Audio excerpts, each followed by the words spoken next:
په یو ځنګل کې یوه شمشتۍ، کارغه او منګک اوسېدل. دوی د یو بل ډېر ښه دوستانو. دوی به همیشه د یو بل مدد کولو. یو ځل دوی په یو ښکلي چمن کې ناستو، ګپ شپ یې لګولو چې یوه هوسۍ د دوی خواته راغله. شمشتۍ ورته وویل: ته خو ما چېرته په دې ځنګل کې مخکې نه وې لیدلې. زه په یو بل ځنګل کې اوسېدم. هلته زما ملګري نه وو. هر څوک خودغرضه وو. چا ما سره ملګرتیا نه کوله. جو ځکه مې هغه ځنګل پرېښودو او راتلم جو دلته ستاسو خواته راورسېدم. ها، تا ته د ملګرو ضرورت دی. مونږ 3 ملګري یو. راځه مړې، ته مو 4مه ملګرې شوې. د ورځو نه یوه ورځ وه چې دا 4 واړه دوستان، شمشتۍ، کارغه، منګک او هوسۍ، د رزق په تلاش کې مختلف اړخونو ته ووتل. چې ماښام شو نو شمشتۍ، منګک او کارغه خپل ځای ته راورسېدل، خو هوسۍ رانغله.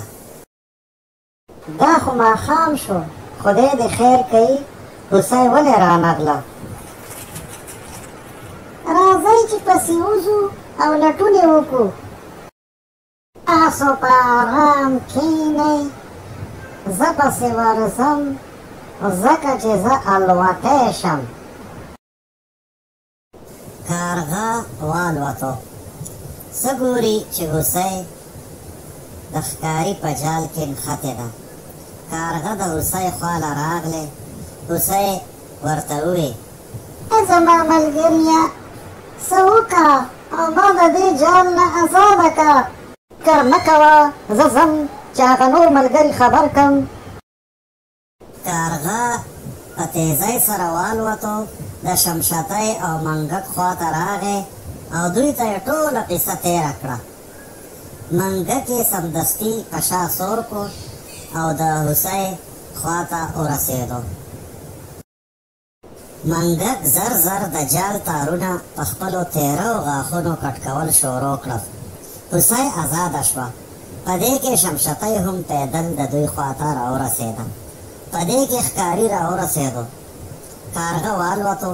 منګک په نږدې سوړه کې ننوتو او هوسۍ یو څو اوچت ټوپونه ووهل او د سترګو په رپ کې د ونو په بڼ کې پناه شوه. شمشتۍ خوارې هم د ځان بچ کولو کوشش وکړو، خو ښکاري راونیوله او په یوه بوجۍ کې بنده کړه. ګورئ، ښکاري یوازې دی او موږ 3 کسان یو. راځئ چې شمشتۍ ترې راخلاصه کړو. دوی خپل منځ کې د ښکاري د دوکه کولو یوه زبردسته منصوبه جوړه کړه او هغه دا چې هوسۍ به ځان د قصده مړ کړي او کارغه به لګیایي، د هغه په سترګه به ټونګې وهي. ښکاري چې هوسۍ مړه وویني نو ورپسې به را روان شي او هغه بوجۍ چې په کومه کې شمشتۍ بنده کړې ده هغه به پرېږدي. نو په دې کې به منګک لاړ شي او دغه بوجۍ کټ کول به شروع کړي او په دې طریقه به شمشتۍ د ښکاري د دې بوجۍ نه ازاده کړي. ښکاري چې هوسۍ مړه ولیده نو ډېر خوشحاله شو او په دې پسې را روان شو. په دې کې منګک سمدستي د بوجۍ خواته ځان ورسو. بوجۍ کټ کول شروع کړل او په لږ وخت کې شمشتۍ د بوجۍ نه ازاده کړه. ښکاري چې کله هوسۍ ته نږدې شو نو هوسۍ پاڅېده، یو څو ټوپونه یې ووهل او لاړه د ونو په بڼ کې پناه شوه.